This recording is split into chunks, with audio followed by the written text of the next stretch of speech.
پر بھروسہ تھا وہ ایک ایک کر کے دور ہو گئے تھے۔ ہر دروازہ بند محسوس ہوتا تھا۔ بھری ہوئی آنکھوں سے اس نے سر جھکایا اور کہا، یا اللہ، میرے پاس تیرے سوا اب کوئی نہیں۔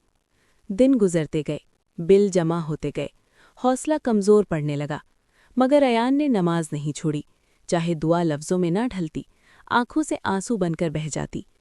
ایک رات اس نے قرآن کھولا اور پڑھا، اور جو اللہ پر بھروسہ کرے اللہ اس کے لیے کافی ہے۔ یہ الفاظ دل میں اتر گئے جیسے اندھیرے میں روشنی۔ چند دن بعد ایک پرانا دوست اچانک ملا جس سے برسوں بات نہ ہوئی تھی۔ اس نے ایک کام کی پیشکش کی، آسان نہیں تھا مگر حلال تھا اور عزت کے ساتھ۔ ایان مسکرا دیا، اس لیے نہیں کہ زندگی آسان ہو گئی تھی، بلکہ اس لیے کہ وہ سمجھ گیا تھا کہ اللہ نے اسے ایک لمحے کے لیے بھی نہیں بھلایا۔ اللہ اسے صبر سکھا رہا تھا۔ آج جب کوئی اس سے پوچھتا ہے کہ اس مشکل وقت میں وہ کیسے ثابت قدم رہا، تو وہ آہستہ سے کہتا ہے، میں نے سب کچھ کھو دیا تھا اور وہیں مجھے اللہ پر یقین ملا۔ اخلاقی سبق: جب انسان کے سہارے ٹوٹ جائیں تب اللہ کا سہارا سب سے مضبوط ہوتا ہے۔